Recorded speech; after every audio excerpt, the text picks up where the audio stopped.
नमस्कार। आज की वीडियो बहुत ही खास होने वाली है क्योंकि आज हम हिंदी के भक्ति काल के जो कवि हैं कबीरदास के बारे में चर्चा करेंगे। भक्ति काल के कबीरदास बहुत ही सबसे श्रेष्ठ कवियों में गिने जाते हैं, तो इनसे लिखित परीक्षा में प्रश्न आने की 100% संभावना है। तो वीडियो को अंत तक देखना क्योंकि वीडियो बहुत ही महत्वपूर्ण है और आपकी लिखित परीक्षा के लिए ये आपके लिए बहुत अच्छी वीडियो कारगर साबित होगी। आज हम कबीरदास के बारे में अध्ययन करेंगे, तो यह वीडियो हिंदी की जितनी भी परीक्षा होती है सभी परीक्षा के लिए महत्वपूर्ण है। देर न करते हुए हम वीडियो को शुरू करते हैं।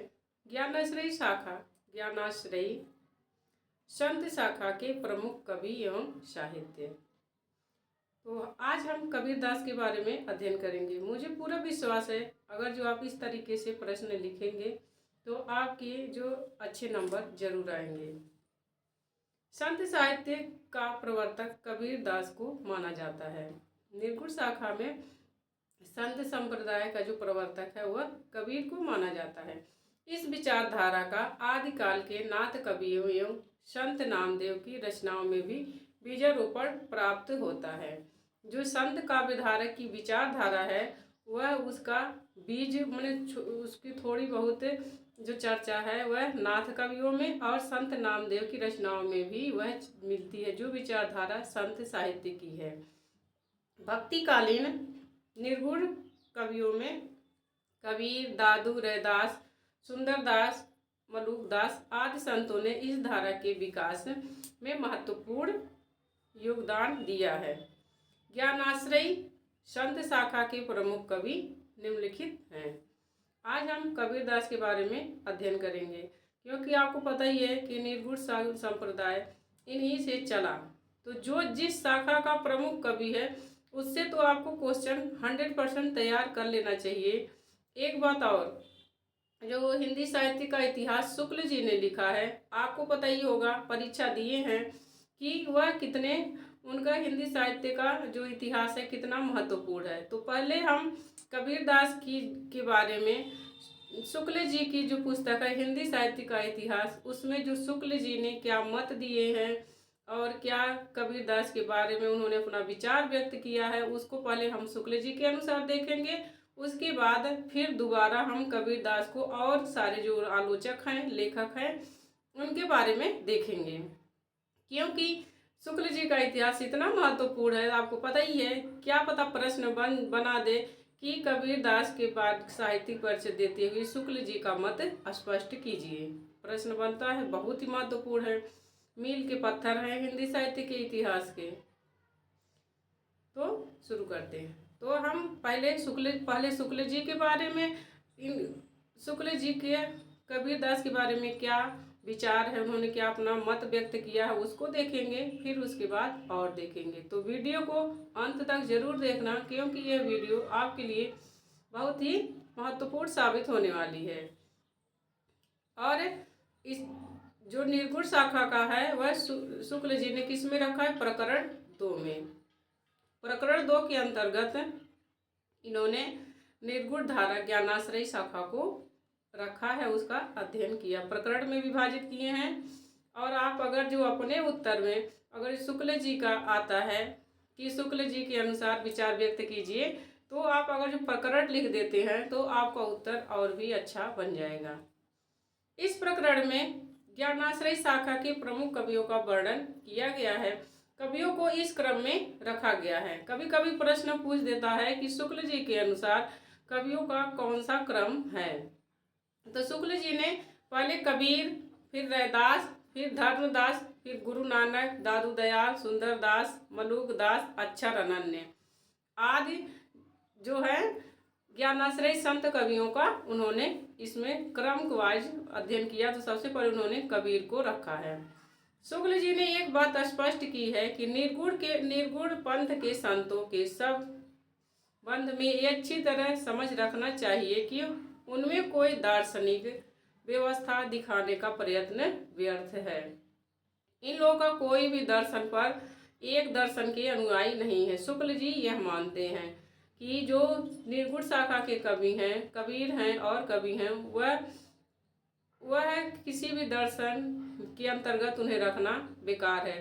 प्रश्न भी पूछा जाता है कबीर के बारे में कि कबीर दार्शनिक हैं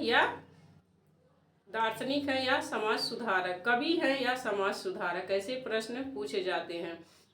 तो अगर जो दो तरह के प्रश्न पूछे जाते हैं, इसमें शुक्ल जी के मत के अनुसार आप अगर जो दिया जाएगा कि शुक्ल जी के अनुसार बताइए कि कबीर का दार्शनिक मत क्या है, तो उसके बारे में जो शुक्ल जी ने दिया है उसे आप लिखेंगे और आगे और हम चर्चा करेंगे कि कबीर दास की कवि हैं या समाज सुधारक, ऐसे प्रश्न बनता है।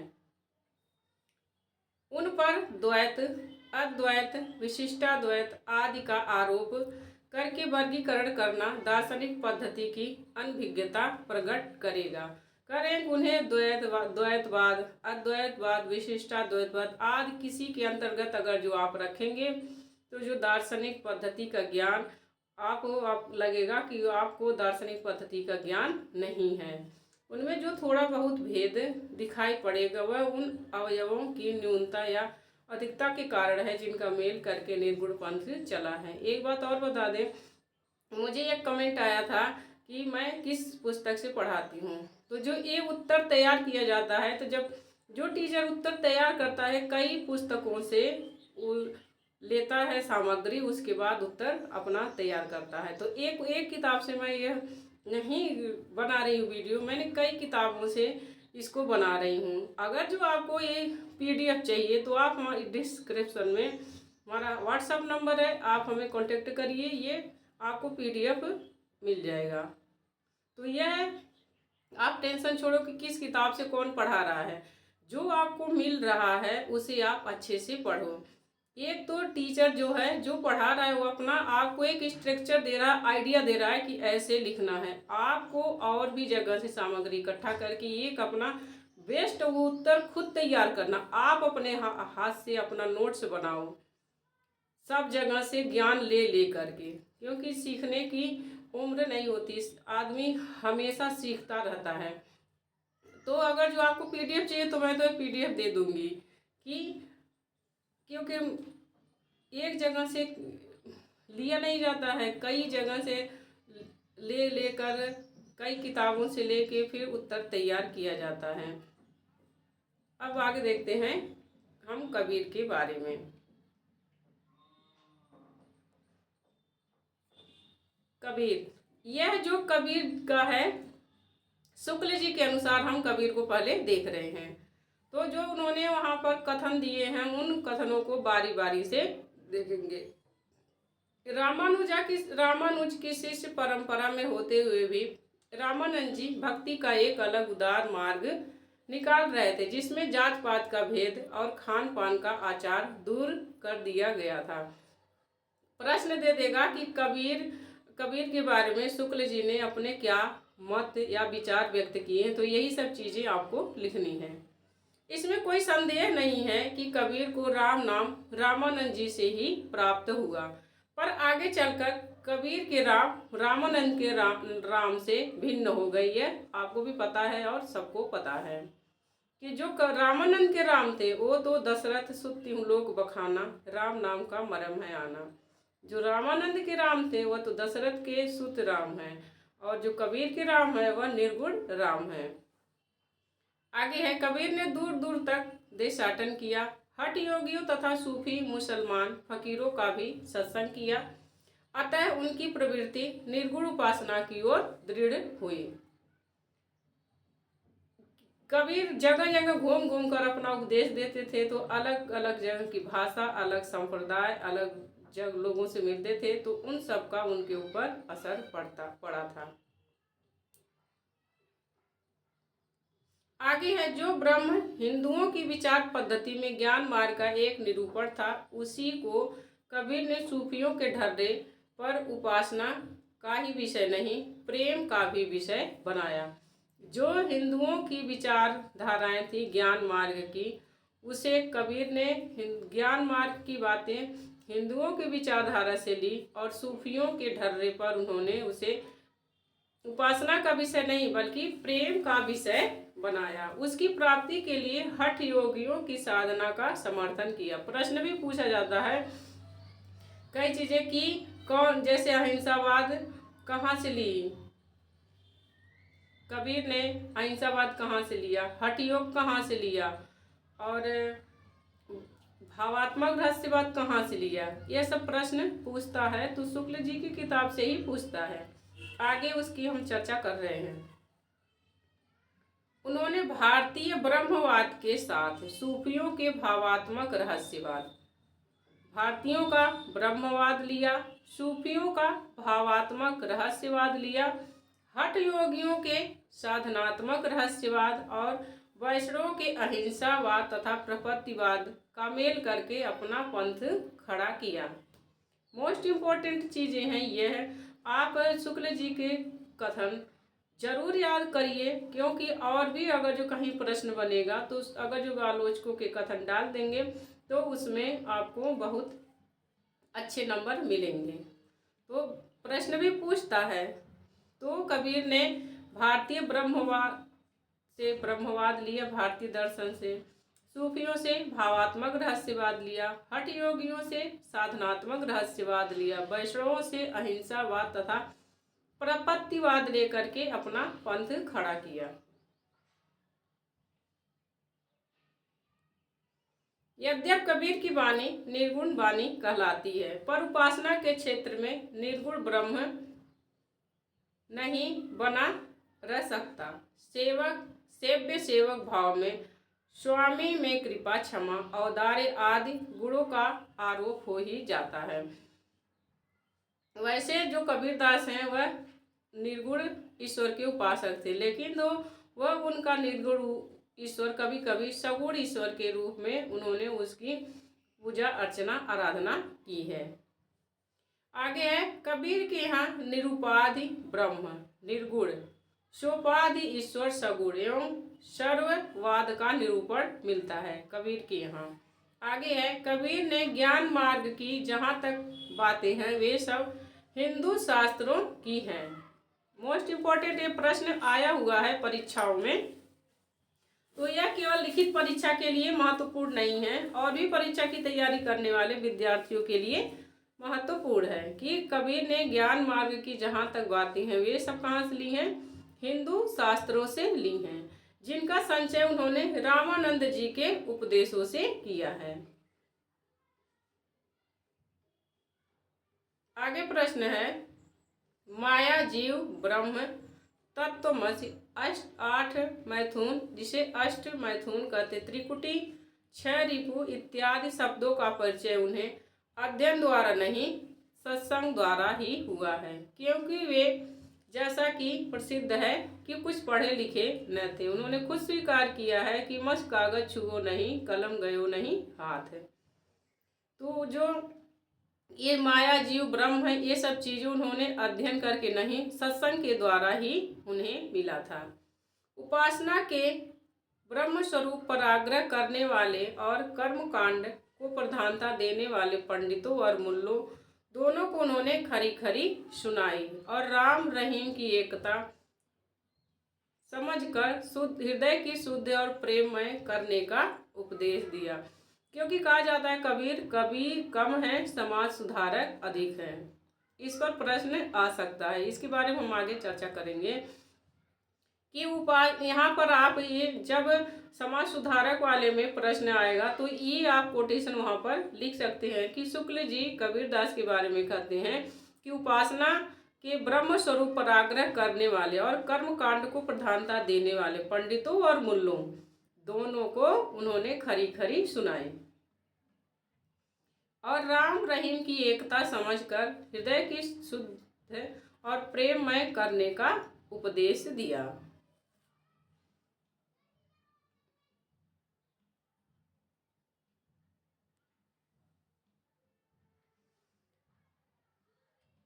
आगे है देशाचार और उपासना विधि के कारण मनुष्य में जो भेदभाव उत्पन्न हो जाता है उसे दूर करने का कबीरदास उनकी वाणी बराबर करती रही।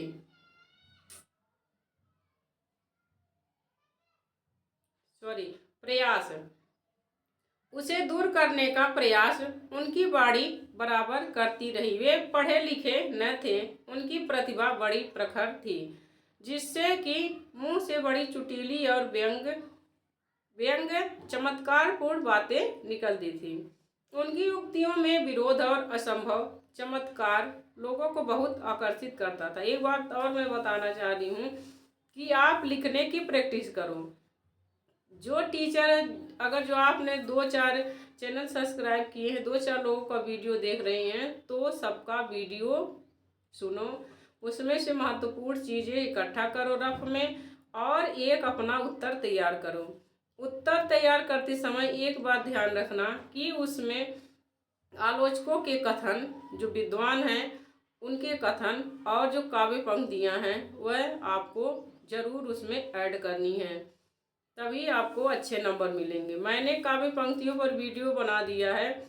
आदिकाल से लेकर के आधुनिक काल तक की जितने भी महत्वपूर्ण कवि हैं, सारे कवियों की काव्य पंक्तियों पर मैंने वीडियो बना लिया है।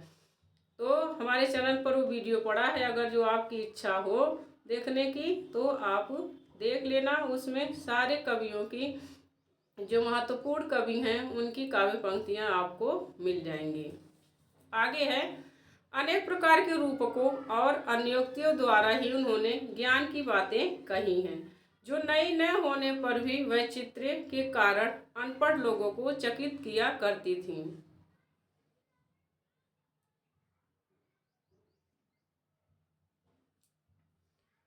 अनूठी अन्योक्तियों द्वारा ईश्वर की प्रेम अभिव्यंजना सूफियों में बहुत प्रचलित थी। आप जिसने मुझे कमेंट किया है उन्हें टेंशन लेने की ज़रूरत नहीं है। अगर जो आपको चाहिए कि ये PDF आपको चाहिए, तो आप हमारे WhatsApp नंबर पे कांटेक्ट कर लेना, मैं यह PDF दे दूँगी। तो आप आराम से अपने हिसाब से देख के उत्तर तैयार कर लेना।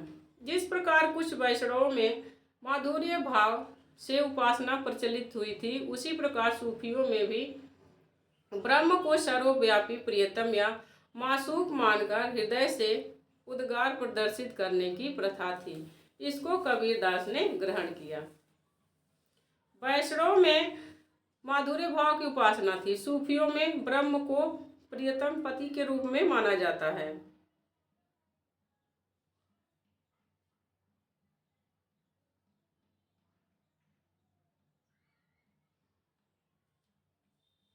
जो सूफियों के इस ब्रह्म हैं, जो उनके ईश्वर हैं, उन्हें पत्नी के रूप में माना जाता है।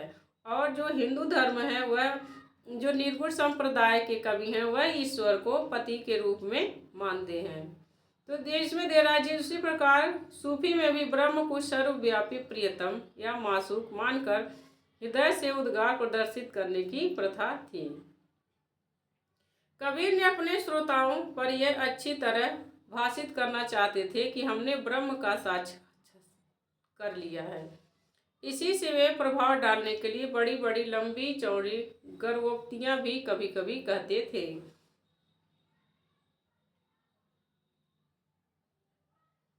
भाषा बहुत परिष्कृत और परिमार्जित न होने पर भी कबीर की उक्तियों में कहीं कहीं विलक्षण प्रभाव और चमत्कार है।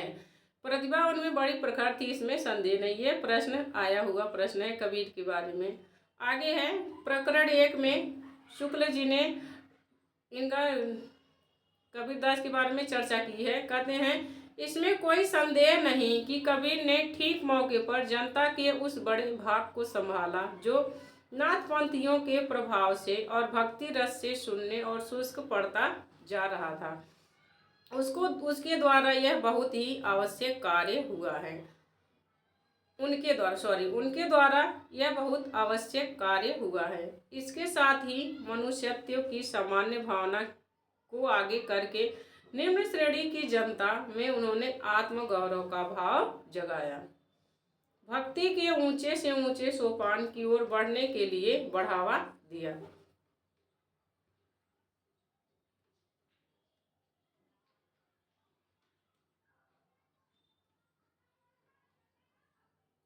प्रकरण 1 में ही उन्होंने चर्चा किया। कबीर ने नाथपंथी जोगियों की कई बातें ग्रहण की। जैसे नाथपंथियों ने भेदभाव को निर्दिष्ट करने वाले उपासना के बाहरी विधानों को अलग रखकर अंतर साधना पर जोर दिया।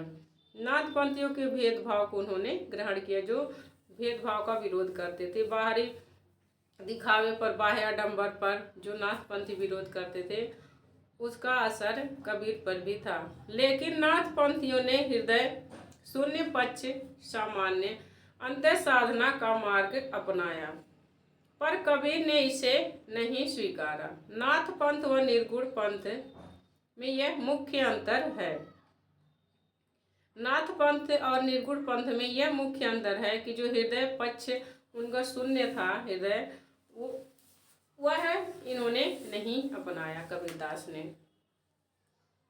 कबीर व निर्गुण पंथियों ने अंतर साधना में रागात्मिका भक्ति और ज्ञान का योग किया। एक बात और, जिन लोगों का प्रिय निकल गया है उन्हें तो इतना अपना जान लगा देना है कि अब की जो लिखित परीक्षा है वो निकल ही जाए, नहीं तो फिर क्या पता कुछ और सिस्टम आ जाए, इंटरव्यू का भी सिस्टम आए। जब हम लोगों की 2018 में ज्वाइनिंग परीक्षा हुई थी ELT की, तब केवल एक ही पेपर था, उसी से सब कुछ हो गया था। अब की बार प्री मेंस 2 कर दिए हैं, तो इसीलिए इस भावना से आप तैयारी करिए। आपका प्री निकल गया है कि अपना 100% लगा दो कि मेंस निकल ही जाए। इस भावना से तैयारी करो कि अगर जो ये मौका आपके हाथ से छूट गया तो फिर छूट गया। यह मत सोचो कि चलो आगे आने वाली भर्ती तो आने ही वाली है, वो आने वाली है, आई नहीं है और इसमें तो आपका प्री निकल गया है। इसीलिए सुख चैन नींद सब खो दो और एकदम पढ़ाई में लग जाओ। जहाँ से आपको चीजें मिले वहाँ से पढ़ाई करो। प्रकरण 1। कबीर ने जिस प्रकार एक निराकार ईश्वर के लिए भारतीय वेदांत का पल्ला पकड़ा, ये मोस्ट इम्पोर्टेंट है इनका, उसी प्रकार उस निराकार ईश्वर की भक्ति के लिए सूफियों का प्रेम तत्व लिया और अपना निर्गुण पंथ धूमधाम से निकाला। कबीरदास के बारे में शुक्ल जी का बहुत ही महत्वपूर्ण कथन है कि उन्होंने निराकार ईश्वर के लिए भारतीय वेदांत का पल्ला पकड़ा और निराकार ईश्वर की भक्ति के लिए उन्होंने सूफियों का प्रेम लिया। प्रकरण 1। इन्होंने एक ओर तो स्वामी रामानंद जी के शिष्य होकर भारतीय अद्वैतवाद की कुछ स्थूल बातें ग्रहण की, दूसरी ओर योगियों और सूफियों फकीरों के संस्कार प्राप्त किए। वैष्णवों से उन्होंने अहिंसावाद और प्रपत्तिवाद लिए। वैष्णवों से उन्होंने क्या लिया? अहिंसावाद और प्रपत्तिवाद। इसी से उनके तथा निर्गुणवाद वाले दूसरे संतों के वचनों में कहीं कहीं भारतीय अद्वैतवाद की झलक मिलती है, तो कहीं कहीं योगी के नाड़ी चक्र की, कहीं सूफियों के प्रेम तत्व की, कहीं पैगंबरी कट्टर खुदावाद की और कहीं अहिंसावाद की।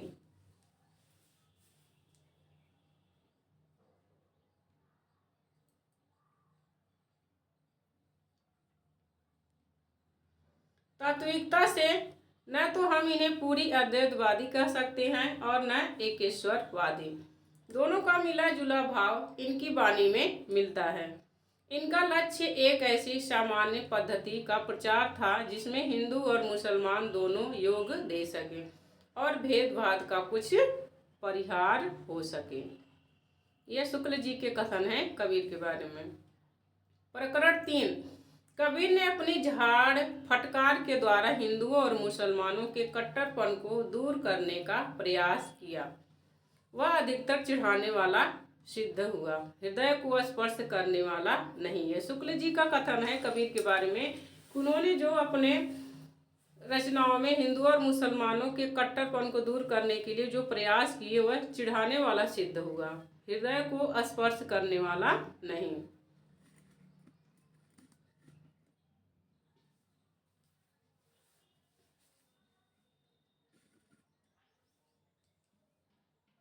मनुष्य के बीच जो रागात्मक संबंध है वह उसके द्वारा व्यक्त नहीं हुआ। अपने नित्य के जीवन में जिस हृदय भास का मनुष्य कभी कभी किया करता है, उसकी अभिव्यंजना उससे न हुई। अब यहाँ तक तो शुक्ल जी के जो विचार थे कबीरदास के बारे में वो हमने रखा। अब आगे हम कबीरदास के बारे में देखते हैं। जो और अगर जो प्रश्न आ जाए कि कबीरदास के बारे में शुक्ल जी के अनुसार न पूछे कि कबीरदास की साहित्यिक परिचय दो, या उनकी भक्ति भावना कैसी थी, कबीरदास समाज सुधारक थे या कबीर थे, ये सब जो प्रश्न आए तो आप इस तरीके से करेंगे। पहले कबीरदास के बारे में कुछ जान लेते हैं। जन्म 1398 ईस्वी काशी में हुआ था। मृत्यु 1518 ईस्वी मगहर में हुई। कबीर चरित्र बोध में इनकी जन्म तिथि का निर्देश मिलता है। और मगहर इसलिए चले गए थे क्योंकि वो जो धार्मिक विश्वास थे, अंधविश्वास थे, उसका खंडन करने के लिए। जो काशी में मरता है उसे स्वर्ग प्राप्त होता है, और जो कहीं और मरता है उसे नरक मिलता है। इसीलिए वह अपने जीवन के अंतिम दिनों में मगहर चले गए थे। इनके माता पिता नीरू नीमा, पुत्र पुत्री कमाल कमाली थे। इनकी पत्नी के रूप में लोई का नाम लिया जाता है। इनके गुरु रामानंद थे। हालांकि इनके कुछ अनुयायी शेख तकी को भी इनका गुरु मानते थे, और कबीरदास सिकंदर लोदी के समकालीन थे।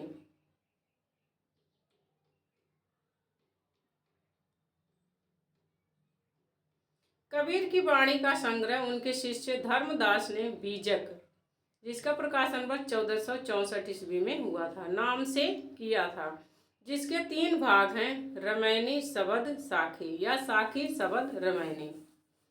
आचार्य शुक्ल ने धर्मदास द्वारा संकलित बीजक का समय 1501 संवत 1521 और सन में 1464 ईस्वी। वह कबीर की वचनावली की सबसे प्राचीन प्रति का समय 1561 ईस्वी और संवत 1561 है, और ईस्वी 1504 माना है।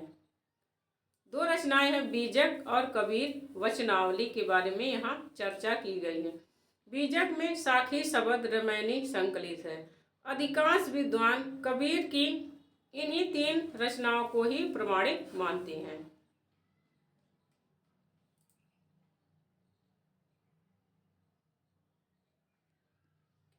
श्याम सुंदर दास ने कबीर ग्रंथावली तथा अयोध्या सिंह उपाध्याय ने कबीर वचनावली का संपादन किया, यह ध्यान रखना। जो श्याम सुंदर दास हैं उन्होंने जो कबीर की रचनाओं को प्रकाशित किया तो उसका नाम कबीर ग्रंथावली है, और अयोध्या सिंह उपाध्याय ने कबीर की रचनाओं का जो संपादन किया उसका नाम कबीर वचनावली है।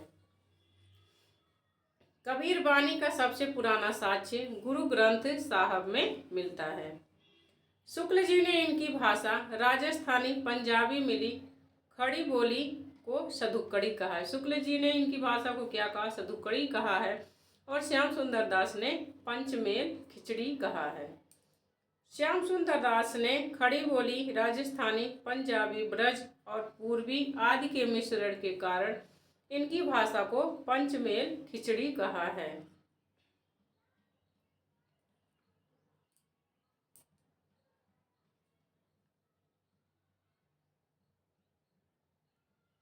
आईनी अकबरी अबुल फजल में कबीर को मुआहिद कहा गया है। आईनी अकबरी किसकी रचना है? अबुल फजल की, और उसमें कबीरदास को मुआहिद कहा गया है। कबीर के उत्तराधिकारी कमाल व धर्मदास थे। कबीर के काव्य में ब्रज भाषा के साथ साथ कहीं कहीं पूर्वी बोली का भी व्यवहार है। श्याम सुंदर दास ने रहस्यवादी कवियों में कबीर को पहले स्थान पर रखा है। ये सब मोस्ट इम्पोर्टेंट है। अगर जो प्रश्न जिस तरीके से आए आप उस तरीके से लिख सकते हैं। आप पॉइंट डाल के लिख सकते हैं, वैसे भी लिख सकते हैं। कबीर के राम रामानंद के राम से भिन्न थे।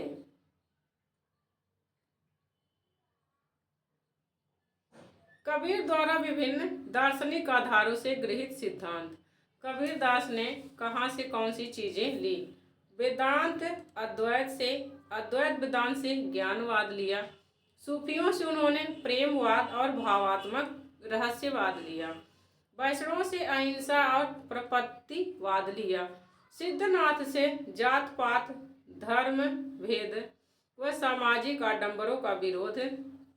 अंत साधनात्मक रहस्यवाद, या इसको साधनात्मक रहस्यवाद और हठ योग, ये सब कबीरदास ने सिद्धों और नाथों से लिए थे।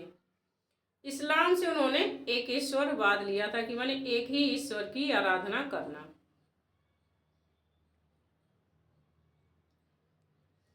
भाषा पर कबीर का जबरदस्त अधिकार था। वे वाणी के डिक्टेटर थे। ये तो आपको याद ही होगा, बहुत ही चर्चित कथन है हजारी प्रसाद द्विवेदी का। आगे है रामस्वरूप चतुर्वेदी का मत क्या है कबीरदास के बारे में। कबीर की रचना में कितने रंग हैं? अक्खड़ समाज चेता का, कूटउक्तिकार का, अक्खड़ समाज चेतना का, कूटउक्तिकार का, एकदम भाव विभोर होकर आत्म समर्पण का, गहरी रहस्य चेतना का, प्रेम के तन्मय भाव का, चरम वैराग्य का। इन सभी रंगों में उनकी कला सक्रिय है और पूरी तरह संश्लिष्ट। इतने वैविध्य कम रचनाकारों में मिलेगा, जाहिर है। इसलिए फुटकर पर और दोहे लिखकर बिना महाकाव्य लिखे हुए महाकवि हैं। आपको पता ही है कि भक्ति काल में सर्वश्रेष्ठ कवियों में गिने जाते हैं कबीरदास। तो कह रहे हैं उन्होंने फुटकर दोहे लिख करके, फुटकर रचनाएं लिख करके वह महाकाव्य लिखे बिना ही वह महाकवि सिद्ध हुए। यह रामस्वरूप चतुर्वेदी का कथन है कबीरदास के बारे में। आज के प्रश्न में, आज की वीडियो में हम खाली कबीरदास के बारे में चर्चा करेंगे और आप एक अच्छा सा बेस्ट अपना उत्तर बनाना कबीरदास के बारे में। और जब आप वो लिखो उसके बाद एग्जामिनर एकदम प्रसन्न ऐसा उत्तर बनाना। जब तक आप अपना खुद उत्तर नहीं तैयार करेंगे, किसी के सहारे नहीं, आप अपना खुद तैयार करो। सामग्री कई जगह से जुटाओ, लेकिन अपना जब खुद तैयार करेंगे उत्तर ना, तो आपको ना उसे रटने की जरूरत पड़ेगी और ना कुछ। बस वही काव्य पंक्तियां, आलोचकों के कथन, एक दो बार उसे उत्तर बनाए, उसे पढ़ लिए, हो गया काम। कबीरदास जी के गुरु के संबंध में अनेक विद्वानों ने रामानंद को स्वीकारा है। तत्कालीन हिंदी भक्ति साहित्य आंदोलन में रामानंद जी का बहुत बड़ा योगदान है। रामानंद जी ने भक्ति के साथ ही ज्ञान मार्ग का उपदेश देकर सामाजिक हीनता की भावना को समूल नष्ट करने का प्रयास किया है और साधना एवं भक्ति को सभी वर्गों तक सभी वर्षों के लिए खुला कर दिया। यही गुरु मंत्र लेकर कबीर ने तत्कालीन सामाजिक रूढ़ियों, परंपराओं, कुरीतियों, धार्मिक सामाजिक विसंगतियों पर करारा आघात किया है। मसी कागज छुओ नहीं, कलम गयो नहीं हाथ। इस बात को स्वीकार करने वाले कबीर ने अपनी वाणी के माध्यम से समाज में जागृत करने का प्रयास किया।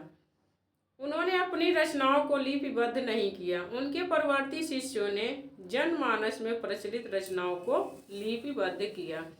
कबीर की रचनाओं में बीजक को प्रमाणिक माना गया है।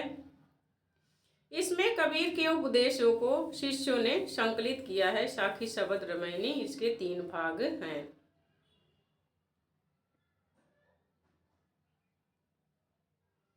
कबीर के काव्य की विरहानुभूति उच्च कोटि की थी। वह अपने राम के अनन्य विरही थे। उन्हें विरह की विभिन्न दशाओं की वेदना सहनी पड़ती थी। विरहानुभूति के बिना साधक के में प्रिय मिलन की उत्कंठा जागृत ही नहीं हो सकती। और अच्छा उत्तर ऐसे भी तैयार कर सकते आप, जो आप उनका दोहा, काव्य पंक्तियाँ जो डालें उसके बारे में पहले लिख दें। जैसे अगर जो यहाँ पर लिखा है, पहले ऊपर लिखा गया, फिर नीचे काव्य पंक्तियाँ दी गई हैं, कि उनके काव्य में विरह की अनुभूति उच्च कोटि की थी। वह अपने राम के अनन्य विरही थे। उन्हें विरह की विभिन्न दशाओं की वेदना सहनी पड़ी थी। विरहानुभूति के बिना साधक प्रिय मिलन की उत्कंठा जागृत नहीं हो सकती। कबीर कहते हैं, यहाँ नीचे है, विरहा कहे कबीर सु तू जिन छाड़े मोहि, पाप ब्रह्म के तेज में तहाँ लव राख है तेहि। तो अगर जो आपको ये नहीं याद है, मान लो ये नहीं याद है, कबीर दास का कोई और दोहा याद है, तो उसको पहले आप ऊपर उसके बारे में लिख दीजिए, फिर नीचे वही लिख दीजिए। जैसे आपको याद है कि पोथा पढ़ी पढ़ी जग मुआ, ये तो सबको पता है। पंडित भयान कोय, ढाई आखर प्रेम का, पढ़े सुपंडित होए। मान लो यह आपको याद है दोहा, तो आप ऐसे लिख सकते हैं कि कबीरदास जी ने लोगों को जागृत करने के लिए समाज को शुद्ध प्रेम करने पर बल दिया है, न कि ज्ञान फालतू के ज्ञान को अध्ययन करने के लिए। ऐसे अपना एक लिख के फिर आप वो जो काव्य पंक्तियाँ आपको याद है पहले ऊपर उसके बारे में लिख दो, फिर नीचे वो काव्य पंक्तियाँ लिख दो। ऐसे कर सकते हैं। कबीर काव्य में नारदी भक्ति को मानते हैं। कबीर काव्य में किसको मानते हैं? नारदी भक्ति को। कबीर का मानना है कि निर्मल मन से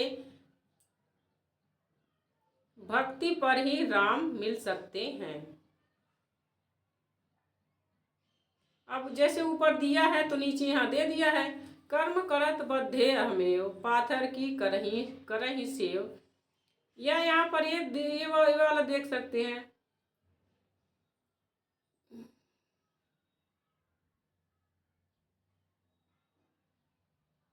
एक क्या है, एक उनका दोहा है कि घर की चाकी कोई न पूजे जिसका पीसा खाए, तो वो वाला यहाँ लिख सकते हैं। अब आगे है, कबीर एक समाज सुधारक के रूप में।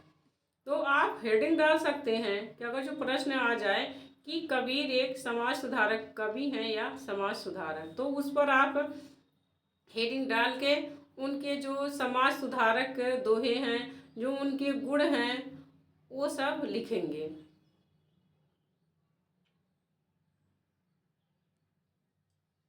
कबीर के साहित्य के अध्ययन से पता चलता है कि उन्होंने विभिन्न धर्मों की बुराइयों, सामाजिक विसंगतियों, अंधविश्वासों पर करारा आघात किया है।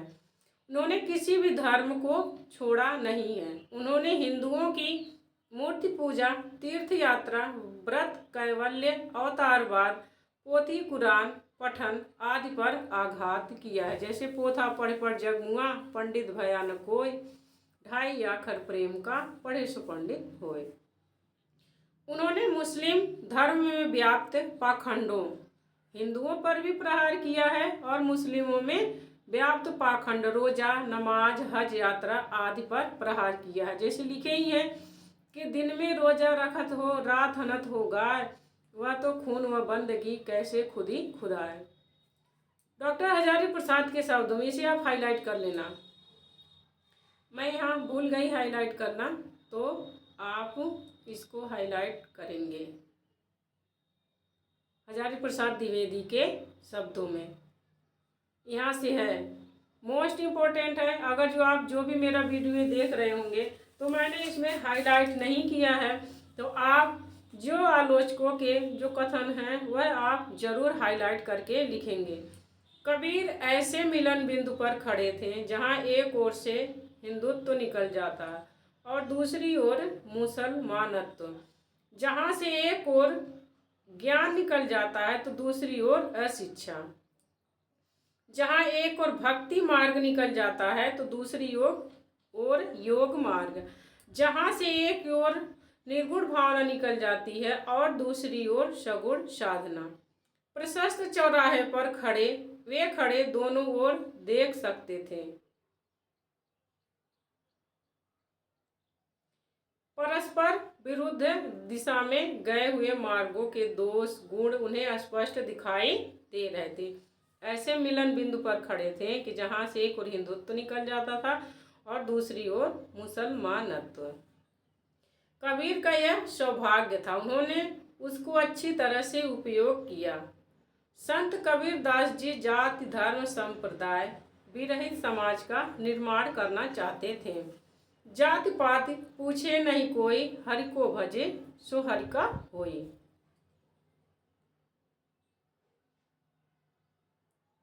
आगे है,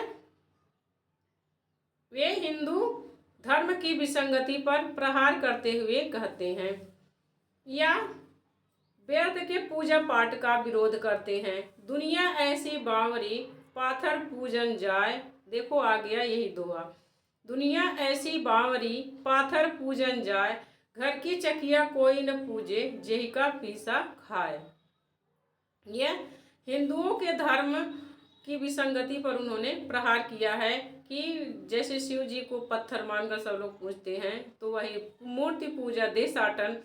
यहाँ पर आप लिख सकते हैं, थोड़ा और बढ़ा सकते हैं कि हिंदुओं के मूर्ति पूजा और देशाटन तीर्थ यात्रा का विरोध करते हुए कबीर ने कहा है कि दुनिया ऐसी बावरी पाथर पूजन जाए, घर की चकिया कोई न पूजे जेही का पीसा खाए।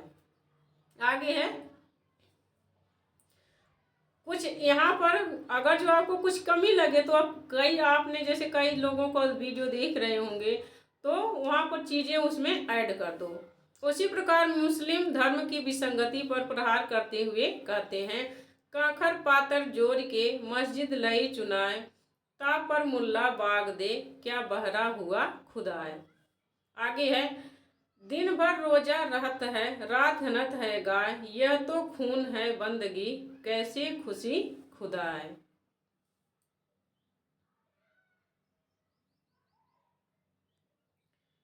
संत कबीर योगियों और जैनियों को लताड़ते हुए कहते हैं, नांगे फिरे जोग जे होई, बन का मृग मुक्ति गया कोई।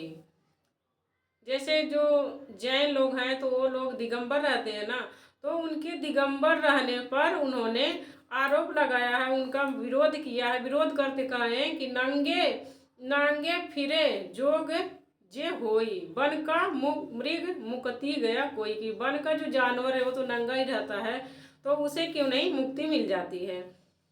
मूड़ मुड़ाए जो सिद्धि होई, स्वर्ग ही भेड़न पहुंची कोई।